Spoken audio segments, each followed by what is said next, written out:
Vision ന്യൂസിലേക്ക് സ്വാഗതം. പ്രധാന വാർത്തകൾ. മരണത്തിനും ജീവിതത്തിനുമിടയിലെ നിമിഷങ്ങൾ.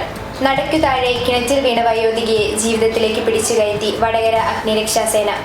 കാലം മാഞ്ഞു. തിരികെ അവർ അരികിലെത്തിയപ്പോൾ സ്നേഹസംഗമമായി ഗുരുവന്ദനം. ശതാബ്ദി ആഘോഷിക്കുന്ന വളയം UP സ്കൂളിലാണ് ഇന്ന് ഗുരുവന്ദനവും തിരികെ അരികിൽ എന്ന പേരിൽ പൂർവ്വ അധ്യാപക സംഗമവും ചേർന്നത്. പൂപ്പൊലി കാണാൻ പോയി വരവെ അപകടം. ജീപ്പിൽ നിന്ന് വീണ മകളെ രക്ഷിക്കാൻ ശ്രമിച്ച അമ്മ മരിച്ചു.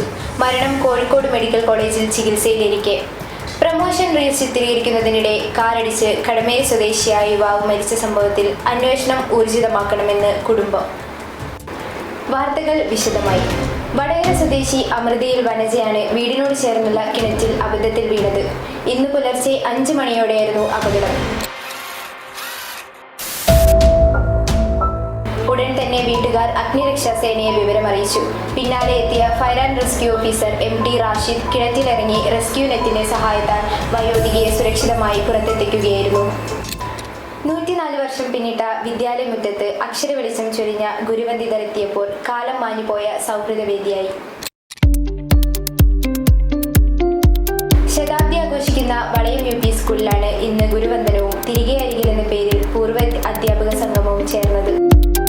ഗ്രാമപഞ്ചായത്ത് പ്രസിഡന്റ് KP പ്രതീഷ് ഉദ്ഘാടനം ചെയ്ത ചടങ്ങിൽ ഗ്രാമപഞ്ചായത്ത് ആരോഗ്യ വിദ്യാഭ്യാസ standing committee chairman MK Ashokan master മുഖ്യാതിഥിയായി.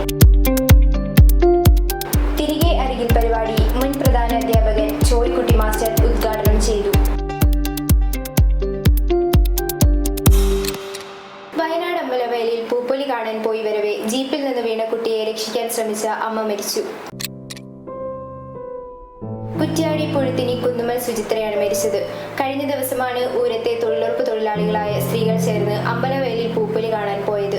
തിരിച്ചു വരവെ രാത്രി 11 മണിയോടെ കൂടലിൽ വെച്ച് കമാൻഡർ ജീപ്പിന്റെ സൈഡ് സീറ്റിലിരുന്ന സജിത്രയുടെ മകൾ റോഡിലേക്ക് തെറിച്ചു വീഴുകയായിരുന്നു. മടിയിൽ നിന്ന് തെറിച്ചു വീണ മകളെ രക്ഷിക്കാനുള്ള വെപ്രാളത്തിനിടെ സജിത്രയും താഴെ വീണു. ഇരുവരെയും കോഴിക്കോട് മെഡിക്കൽ ആശുപത്രിയിൽ എത്തിച്ചു. ആശുപത്രിയിൽ ചികിത്സയിലിരിക്കെ ഇന്നലെ വൈകിട്ടോടെ സജിത്ര മരണപ്പെടുകയായിരുന്നു. പ്രമോഷൻ വീഡിയോ ചിത്രീകരണത്തിനിടെ കോഴിക്കോട് ബീച്ച് റോഡിൽ യുവാവ് കാറടിച്ച് മരിച്ച സംഭവത്തിൽ ദുരൂഹതയുണ്ടെന്നും പോലീസ് അന്വേഷണം ഊർജിതമാക്കണമെന്നും ആൽവിന്റെ കുടുംബം ആവശ്യപ്പെട്ടു.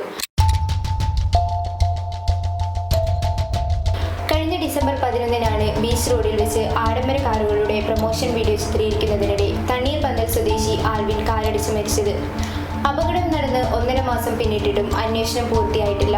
ഈ സാഹചര്യത്തിൽ അന്വേഷണം വേഗത്തിലാക്കണമെന്നാണ് കുടുംബം ആവശ്യപ്പെടുന്നത്. അപകടത്തിന്റെ CCTV ദൃശ്യം പുറത്തുവിട്ട് സംഭവത്തിലെ ദുരൂഹത നീക്കാൻ പോലീസ് തയ്യാറാകണമെന്നും കുടുംബം ആവശ്യപ്പെട്ടു. വാർത്തകൾ പൂർണ്ണമായി. എല്ലാവർക്കും നന്ദി, നമസ്കാരം.